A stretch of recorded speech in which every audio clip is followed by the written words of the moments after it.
C'est une entreprise dont la raison d'être, c'est surtout de fournir aux États-Unis une puissance militaire colossale. Que les startups de la Silicon Valley se lancent très agressivement dans la surveillance spatiale et la sécurité orbitale. Parce qu'évidemment, ces mêmes techniques de guidage et d'amarrage, elles peuvent également être utilisées pour des opérations antispatiales. Mais en réalité, tous les grands acteurs se livrent à ces inspections, ces écoutes électromagnétiques en orbite géostationnaire, comme des satellites inspecteurs. Ils manœuvrent en orbite géostationnaire, ils font de petites manœuvres pour se rapprocher et vont intercepter des signaux, étudier les vulnérabilités des commandes satellitaires, par exemple, et faire de l'inspection optique.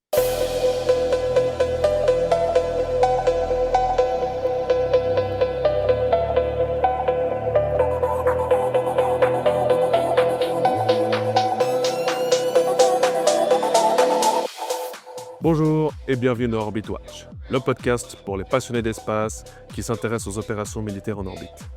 Ce podcast est produit par Helveti Space avec l'appui du Centre de compétences espace de l'armée suisse. Je suis Jonathan Magnien, ingénieur en électronique spatiale et commandant dans la compagnie QG Espace. J'ai le plaisir d'explorer avec vous les rixes entre forces armées dans l'espace dont on n'entend jamais parler, mais qui pourtant prennent place tous les jours au-dessus de nos têtes. Et bienvenue dans le 8e épisode d'Orbit Watch, comme à notre habitude avec Eric Botlander. Bonjour Eric. Bonjour Jonathan, bonjour à tous. Alors, dans cet épisode, on va traiter de missions de retrait de débris orbitaux. On va parler d'Anduril, qui rejoint le secteur spatial de manière plus en plus agressive, d'exploration de l'orbite très basse, de bataille juridique aussi, très, très américaine. Et puis, le thème de la semaine consistera en l'amélioration de la souveraineté et de la sécurité des satellites critiques européens en orbite géostationnaire. On commence tout de suite avec nos brèves. Première brève, Isar Aerospace va lancer la mission de retrait de débris orbitaux ELSA-M d'Astroscale. Astroscale a donc annoncé le 13 mars que sa mission de retrait actif de débris, ELSA-M, sera lancée sur la fusée Spectrum d'Isar Aerospace au plus tôt en 2028, soit environ 2 ans plus tard que l'objectif initial qui était de 2026. La mission tentera plusieurs opérations de rendez-vous et de capture de satellites hors service en orbite basse, suivies de manœuvres de désorbitation contrôlées afin de les retirer des orbites encombrées. Le lancement utilisera Spectrum, un lanceur européen léger à 2 étages, capable de placer environ 1 tonne en orbite basse, qui prépare actuellement son 2e vol après l'échec du premier test, peu après le décollage en 2025. La fusée Spectrum est développée par Isar Aerospace, une société allemande, et a effectué son premier vol de test le 30 mars 2025, qui s'était donc soldé par un échec, mais qui avait quand même fourni de très belles et impressionnantes images dans un fjord sur le lieu de lancement Andøya, en Norvège. À noter que le 2e vol de test n'a été annoncé ne pas avoir lieu avant le 19 mars 2026. Néanmoins, nous enregistrons cet épisode le 17 mars, alors peut-être que lorsque vous l'écouterez, le 2e vol sera déjà fait. Oui, parlons un petit peu maintenant d'Astroscale. Donc leur nouveau satellite, il s'appuie sur la démonstration précédente qui s'appelait ELSA-D, et celle-ci avait réussi des opérations de rendez-vous autonomes, mais sans capture magnétique, qui nécessitaient une navigation relative de haute précision et qui avait réalisé des opérations de proximité à quelques dizaines de mètres de sa cible. Il avait tourné autour d'un étage de fusée japonaise pendant plusieurs mois. Sur le plan opérationnel, eh ben, ces technologies, elles recoupent les capacités de service en orbite et d'inspection de satellites, considérées par de nombreux planificateurs militaires comme à double usage. Parce qu'évidemment, ces mêmes techniques de guidage et d'amarrage, elles peuvent également être utilisées pour des opérations de proximité antispatiale. En cas de succès, LZAM démontrera surtout le premier système commercial capable de retirer plusieurs satellites en une seule mission, une capacité de plus en plus pertinente alors que plus de 36 000 objets et débris orbitent actuellement autour de la Terre et que les méga-constellations en orbite basse continuent de se développer. Néanmoins, on peut remarquer qu'il n'y a pas de cadre légal qui contraint aujourd'hui les opérateurs à désorbiter leurs satellites défectueux. Prochaine brève, Anduril va hacker l'entreprise de suivi spatial ExoAnalytics Solutions. La société américaine de technologie de défense Anduril Industries va renforcer ses prestations de SSA, donc l'image de la situation dans l'espace, en acquérant la société de suivi spatial ExoAnalytics Solutions. ExoAnalytics exploite un vaste réseau mondial de télescopes optiques utilisés pour surveiller les satellites en orbite géostationnaire. J'ai moi-même pu rencontrer leurs commerciaux à plusieurs reprises et il faut dire que leur flux de données ainsi que leur outil est vraiment impressionnant. Cette opération donne à Anduril l'accès à un des réseaux des capteurs commerciaux les plus étendus pour la conscience dans le domaine spatial. Oui, c'est vraiment Anduril qui s'étend en réalité, hein. En intégrant ce réseau de capteurs au système de commandement et de contrôle piloté par leur IA, cette opération pourrait renforcer de manière significative la conscience en temps réel de la situation spatiale pour la défense américaine. Et pour moi, c'est surtout un autre signe que les startups de la Silicon Valley se lancent très agressivement dans la surveillance spatiale et la sécurité orbitale. C'est une capacité qui devient critique à mesure que la compétition en orbite s'intensifie. Et ça reflète surtout, une fois de plus, un changement plus large où les sociétés privées deviennent des acteurs clés dans la défense. Enduris, on la connaît, c'est une entreprise dont la raison d'être, c'est surtout de fournir aux États-Unis une puissance militaire colossale. Et on retourne maintenant en Europe en termes d'exploration de l'orbite très basse. Donc l'Agence européenne de défense EDA a lancé un nouveau projet qui vise à explorer les satellites militaires opérant en orbite terrestre très basse, donc beaucoup plus proche de la Terre que les satellites de reconnaissance classiques. C'est une initiative qui est soutenue par plusieurs pays de l'UE et qui est financée à hauteur d'environ 15,6 millions d'euros. Et elle vise à fournir des renseignements de défense plus rapides et avec une plus haute résolution pour les forces armées européennes. En volant à une altitude d'environ 150 à 300 km, ça pourrait permettre une imagerie quasi en temps réel et une transmission de données plus rapide. Mais c'est pas si simple. Non, c'est pas si simple. Et d'ailleurs, on peut se demander pourquoi on envoie des satellites vraiment en orbite très basse, car elle est considérée comme plus risquée. La traînée atmosphérique est beaucoup plus forte. Ça signifie surtout que les satellites ont besoin d'une propulsion avancée et continue pour éviter de retomber sur Terre. La Russie, elle est quand même assez pionnière là-dessus. Elle a déjà testé plusieurs démonstrateurs de satellites optiques en orbite très basse, ce qui leur permet d'avoir un capteur bien plus petit, bien plus léger et aussi moins performant. L'orbite très basse, bien qu'hostile, elle représente surtout beaucoup d'avantages et donc elle attire de plus en plus d'acteurs de la défense. Il y a par exemple, hem, le fait d'avoir des satellites plus légers, des plateformes plus versatiles et puis, il y a un gain, aujourd'hui avec la très haute altitude, avec par exemple des pays comme la France qui se dotaient d'une doctrine en la matière. La très haute altitude, ce sont des engins qui volent entre 20 kilomètres et l'espace, donc qu'on considère avec une frontière à 100 kilomètres, mais en réalité, la THA, c'est entre 20 et 50 kilomètres d'altitude, avec des ballons ou encore des ailes volantes qui restent très longtemps à ces altitudes. Donc, l'avantage de la THA, c'est surtout de pouvoir rester longtemps au-dessus d'une même zone, alors qu'un satellite, la survole beaucoup plus brièvement. Et les satellites, de leur côté, offrent une couverture globale qui est vachement plus importante. Quatrième rêve de l'épisode, on va sur un tout autre terrain, le terrain juridique, avec une bataille entre SpaceX et Amazon. Le 11 mars 2026, le président de la Federal Communication Commission, donc la FCC, Brendan Carr, a publiquement critiqué Amazon après que la société ait demandé aux régulateurs de bloquer une proposition de SpaceX visant à déployer jusqu'à 1 million de satellites en orbite terrestre basse pour soutenir une infrastructure de centres de données spatiaux pour le traitement et l'intelligence artificielle. C'est un différend donc qui intervient alors que la constellation du projet Kuiper d'Amazon peine à respecter ses jalons réglementaires. L'entreprise doit placer environ 1 600 satellites en orbite d'ici juillet 2026, mais les responsables estiment qu'elle pourrait être en retard d'environ 1 000 satellites par rapport aux exigences, hein. À savoir qu'à l'heure actuelle, il y a moins de 220 satellites en orbite. Oui, tu as raison, Jonathan, et souvent on voit la FCC comme un bureau d'enregistrement des demandes américaines, mais en réalité, elle pèse avec ses décisions. Hein, le mois dernier, la FCC a approuvé le déploiement par Amazon de 4 500 satellites Internet, ce qui doublerait la taille de la constellation, tandis que Starlink a récemment reçu l'autorisation de la FCC de mettre 7 500 satellites supplémentaires en orbite. Donc, ce différent, ça reflète surtout une concurrence croissante pour le spectre électromagnétique en orbite, la capacité de lancement et l'échelle des constellations, qui tendent de plus en plus les communications militaires, les réseaux de données résilients et les architectures de détection distribuée. Les grandes constellations commerciales en LEO Elles sont désormais considérées comme une infrastructure stratégique, comme l'ont démontré les conflits récents par exemple, par la distribution de données des ciblages, la connectivité sur le champ de bataille, notamment au-dessus de l'Ukraine. Cette attaque en justice, c'est surtout, en tout cas c'est ce qu'il semble, être un moyen pour Amazon de mettre des bâtons dans les roues de son concurrent, Starlink, qui opère déjà plus de 10 000 satellites en orbite et se vante d'avoir plus de 10 millions de clients. Passons maintenant à notre thème de la semaine.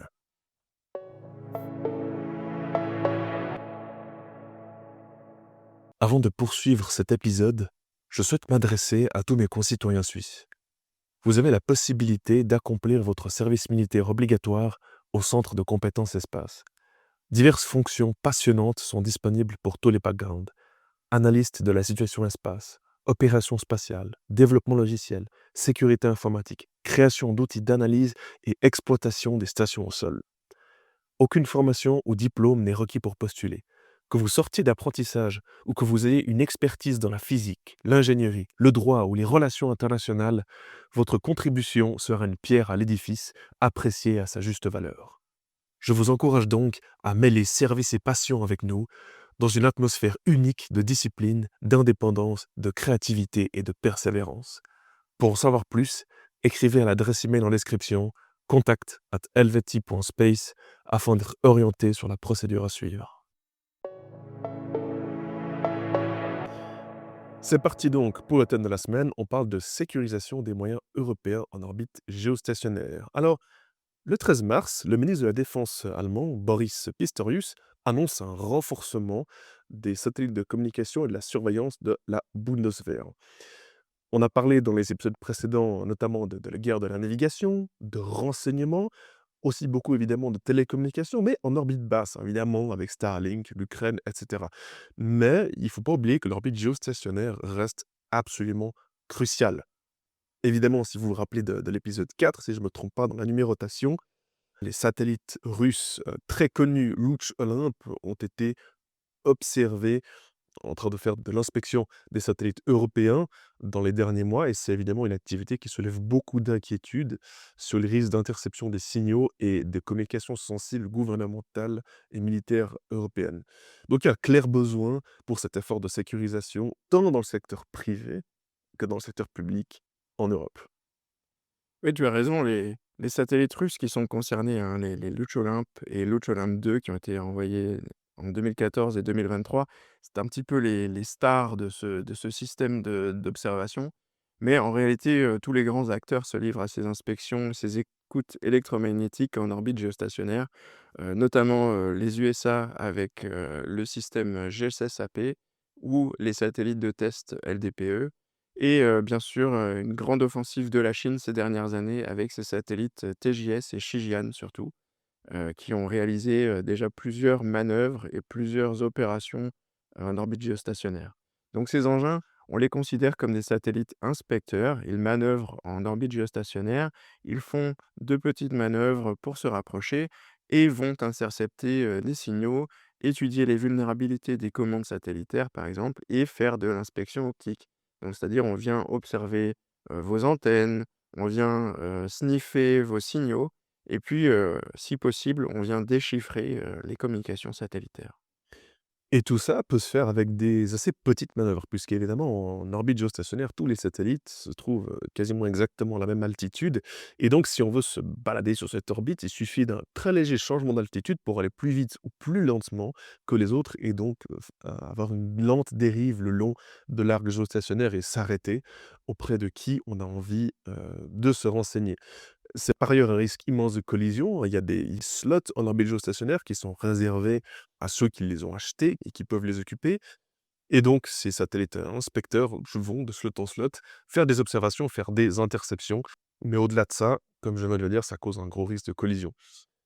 D'autant plus que pour l'instant, on parle d'inspection et de sniffing de signal, mais évidemment qu'à l'avenir, si ce n'est pas déjà le cas, les satellites pourront être équipés de bras robotiques ou d'autres systèmes afin d'aller agresser leurs cibles, pour carrément aller user, aller détruire des capacités adverses. Donc l'Europe, hein, il faut le dire, en termes d'inspection, est vraiment à la traîne par rapport aux grandes puissances, mais par contre, elle a engagé plusieurs programmes pour sécuriser leur communication sur le long terme, c'est-à-dire être résilient à ces écoutes. La Suisse, du reste, pourrait jouer un rôle déterminant dans cette initiative, hein, puisqu'on se souvient de nouveau de l'épisode sur Lucha Olympe, je vous avais mis dans la description du podcast un lien vers la vidéo de la fragmentation de Lucha Olympe dans l'orbite cimetière. Eh bien, c'est S2A Systems, une entreprise suisse qui a fait ces vidéos. Donc il y a un rôle à jouer aussi pour nous dans ce monde-là. Mais évidemment, ne soyons pas trop, centrés sur la Suisse. Il y a beaucoup de pays qui ont un rôle à jouer là-dedans. Oui, on peut citer notamment, les efforts de la France. Donc la France s'est dotée d'une doctrine très claire pour la défense de ses satellites, en allant jusqu'à l'utilisation de moyens anti-satellites de zone. Donc ça fait partie des pays qui vont plus loin, qui examinent, de nouvelles solutions. On peut citer, 2 missions françaises, hein. Il y a le petit satellite, Yoda, donc tout ça, ce sont des acronymes, hein. Les Français adorent les acronymes. Donc il y a Les yeux en orbite pour un démonstrateur agile, ça c'est Yoda, et il y a Toutatis, c'est un test en orbite d'utilisation de techniques d'action contre les tentatives d'ingérence spatiale. Grosso modo, c'est de la défense de zone. On vérifie, que les adversaires ne s'approchent pas trop près de nos satellites et si jamais ils s'approchent trop près, on met un dernier avertissement avant de pouvoir entrer en action. Des magnifiques acronymes, mais qui ont le mérite d'être très clairs, cela dit, quand on lit leur description. En même temps, les acteurs européens se sont séparés d'une certaine dépendance avec la Russie, hein, donc c'est bien d'avoir de la résilience, mais il faut quand même savoir que, Eutelsat avait des capacités louées à des satellites russes, ce qui évidemment est pas top en termes de la souveraineté de la télécommunication. Mais le 12 mars, donc, Eutelsat a mis fin à cette location de capacité sur les satellites russes Express AT1 et AT2. Des raisons majoritairement opérationnelles, puisque AT1 a subi une panne technique et puis AT2 a prévu d'être relocalisé, ce qui va supprimer la couverture, pour les clients d'Eutelsat. Néanmoins, c'est quand même une bonne chose, pour la souveraineté que de se séparer de ce genre de capacité. Ce qu'il faut remarquer, c'est qu'en fait, malgré la migration, de beaucoup d'acteurs, en particulier les Américains et la Chine, en orbite très basse sur les méga constellations, il y a toujours un intérêt qui est très marqué pour le marché en géo. Hein, la nouvelle génération de GEO-SATCOM, elle va être reprogrammable et les satellites pourront mieux s'adapter aux menaces tout en continuant de servir, le marché mondial pour la connectivité géo à large bande, pour la diffusion, de la télévision et pour les connectivités, sécurisées pour les États. Donc il y a de nouvelles plateformes de satellites reprogrammables qui arrivent. Il y a des acteurs qui proposent aussi, des plateformes beaucoup plus petites, beaucoup plus agiles. Hein, on peut citer, notamment l'entreprise suisse, Swiss212 avec leur satellite HummingSat et l'entreprise américaine Astranis avec Microgeo. Donc ce sont des plateformes beaucoup plus petites, mais très puissantes, qui font la taille à peu près d'un frigo comparé à la taille d'un camion pour les satellites géostationnaires traditionnels. Et donc ces satellites vont arriver sur l'orbite géostationnaire et vont faire évoluer, ce marché. Donc le privé, tout comme le public avec la défense, bénéficierait beaucoup de plateformes plus agiles, en géo, qui est une zone de plus en plus contestée et qui témoigne de nombreuses inspections. Et même du reste, il est important de noter que certains projets, alors vraiment de très, très grande échelle, envisagent des systèmes spatiaux multi-orbites avec des liens optiques, donc des transmissions, des télécommunications laser entre l'orbite géostationnaire, l'orbite moyenne, qui est en fait l'orbite là où il y a les systèmes GNSS globalement, et l'orbite basse, pour avoir en fait une immense architecture de réseau de données à travers toutes les orbites. Donc l'intérêt fondamental pour l'orbite géostationnaire, qui est la position stable du satellite au-dessus du même point sur le sol et qui permet une émission en continu, reste stratégiquement pertinente. Donc malgré le fait qu'il y ait beaucoup d'intérêt, beaucoup de hype pour les énormes constellations Léo, Géo n'a pas dit son dernier mot. Ce sera donc le mot de la fin. Merci beaucoup, Eric. C'est un plaisir d'enregistrer ce nouvel épisode avec toi. Et on vous souhaite une excellente semaine. Géo n'a pas dit son dernier mot et nous non plus. À la semaine prochaine. Exactement. À la semaine prochaine.